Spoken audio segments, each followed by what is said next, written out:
Hello everyone, आज हम discuss करने वाले हैं मॉमडन लॉ। और मॉमडन लॉ में आज हम फिर से एक मोस्ट इंपोर्टेंट टॉपिक लेकर के आए जो प्री मेंस इंटरव्यू तीनों के पॉइंट ऑफ व्यू से मोस्ट इंपोर्टेंट है। आज हम डिस्कस करने वाले हैं मैटरनिटी के बारे में, पैटर्निटी के बारे में और एक्नॉलेजमेंट के बारे में। तो चलिए हम स्टार्ट करते हैं। अगर हम देखें मैटरनिटी जो मातृत्व है कब बच्चे में इस्टेब्लिश होगा, तो गाइस याद रखिएगा, अगर बच्चा सुन्नी है तो चाहे वो सेक्सुअल जो इंटरकोर्स हुआ है या तो वो वैलिड हो या इनवैलिड हो, दोनों ही केसेस में बच्चे का जो मैटरनिटी होगी वो उसकी मदर में इस्टेब्लिश हो जाएगी। और अगर शिया है तो शिया के लिए मोस्ट इंपोर्टेंट कंडीशन है, अगर वैलिड इंटरकोर्स का ही कॉन्सिक्वेंस है, अगर बच्चे का जन्म वैलिड इंटरकोर्स से हुआ है ना, तो ही वो मातृत्व स्थापित हो पाएगा, मैटरनिटी इस्टेब्लिश हो पाएगी बच्चे की, अदरवाइज नहीं होगी। ठीक है गाइज, अब हम बात करते हैं पैटर्निटी की। पैटर्निटी के लिए एक चीज़ याद रखिएगा, पितृत्व के लिए दोनों जो हस्बैंड और वाइफ हैं उनकी मैरिज कैसी होनी चाहिए, या तो वैलिड मैरिज हो या फिर इर्रेगुलर मैरिज हो। वॉइड मैरिज में कभी भी पैटर्निटी यानी कि पितृत्व स्थापित नहीं किया जा सकता। ठीक है गाइज, अब हम देखते हैं पैटर्निटी। अभी हमने देखा अगर बच्चा सुन्नी है तो उसका मातृत्व तो होता है। अच्छा, अगर बच्चा सुन्नी है चाहे सेक्सुअल इंटरकोर्स वैलिड या इनवैलिड हो, मातृत्व तो होता है, ठीक है, तो उसका पितृत्व भी होगा।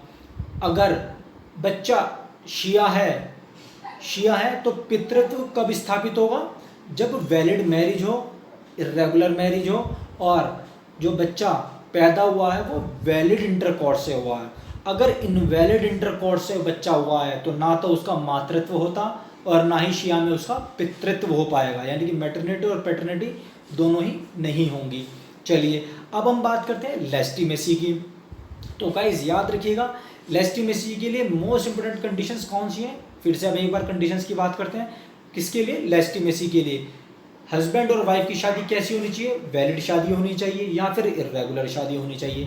ठीक है, अब ये कंडीशन अगर फुलफिल होती है, अब अगर बच्चे का जन्म शादी के बाद ड्यूरिंग 6 मंथ होता है, 6 माह के दौरान होता है, तो बच्चा इलेस्टिमेट माना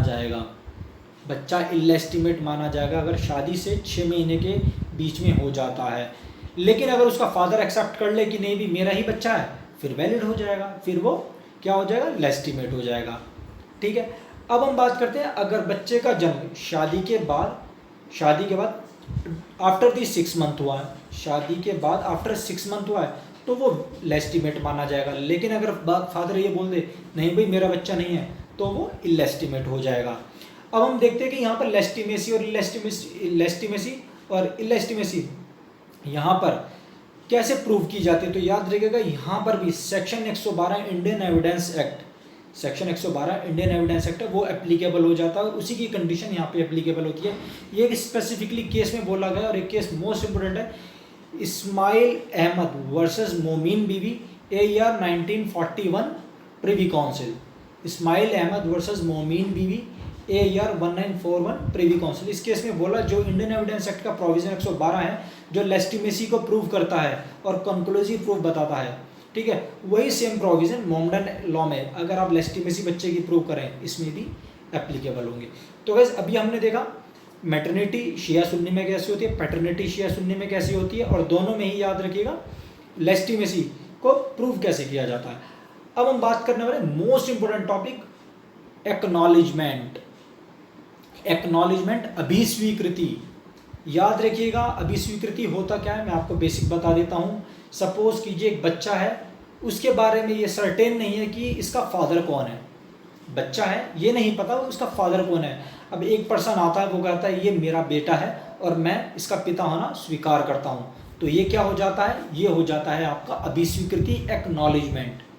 ठीक है गाइज, ये होता है एक्नॉलेजमेंट, यानी कि किसी ऐसे बच्चे को जिसका फादर का कुछ कंफर्म नहीं है कि इसका फादर कौन है, वहाँ पर एक पर्सन आता है बोलता है मैं इसका फादर हूँ, ये मेरा पुत्र है, तो ये जिसने ये बोला कि ये मेरा पुत्र है, तो फिर उस बच्चे का पैटर्निटी जो होगा वो इस आदमी ने जिसने कहा उसमें इस्टेब्लिश हो जाएगा। अब इसके लिए भी कुछ एसेंशियल कंडीशन होनी चाहिए। अगर आप किसी बच्चे को जिसकी पैटर्निटी फिक्स नहीं है, इस्टेब्लिश नहीं है, उसके बारे में आप एक्नॉलेज कर रहे हैं, तो कुछ एसेंशियल कंडीशंस होनी चाहिए। वो कौन कौन सी है? सबसे पहले याद रखिएगा, ये अनसर्टेन होना चाहिए कि उसका फादर कौन है। फादर और सन की एज में डिफरेंस होना चाहिए, वो देखने से लगते हों कि हाँ भाई दोनों सन और फादर। और जैसे कि हिदाया में बताया गया 12.5 साल बताया गया है हिदाया की, अगर हम बात करें कि अगर एक्नॉलेजमेंट करें तो 12.5 साल का आपका फादर और सन की एज का डिफरेंस होना चाहिए। और जो बच्चा है, बच्चे ने उस एक्नॉलेजमेंट को एक्सेप्ट कर लिया हो कि हाँ भाई यही मेरे फादर हैं। और दूसरी चीज़, जो शादी हुई हो, जो बच्चा है, जो बच्चे का बर्थ हुआ है, वो इनवैलिड इन इंटरकॉर्स का रिजल्ट नहीं होना चाहिए। बच्चे का जो जन्म है वो इनवैलिड इंटरकॉर्स से ना हुआ हो। ठीक है गाइज, ये कुछ एसेंशियल कंडीशन है, अगर कोई एक पर्सन एक्नॉलेज कर रहा है तो उसमें ये फुलफिल होनी चाहिए।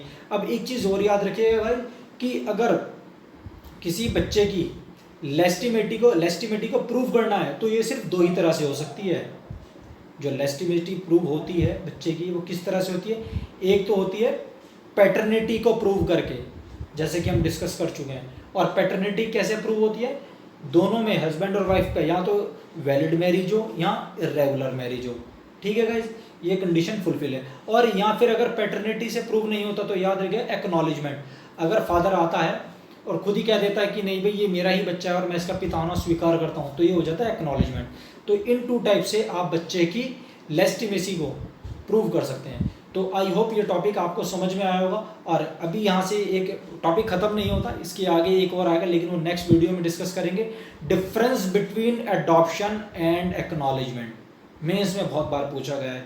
नेक्स्ट वीडियो हम इसी पर बनाएंगे। थैंक यू गाइस, बने रहिए। और आपको लगता है कुछ भी इंप्रूवमेंट किया जाना चाहिए तो कमेंट करके ज़रूर बताइएगा। Thank you.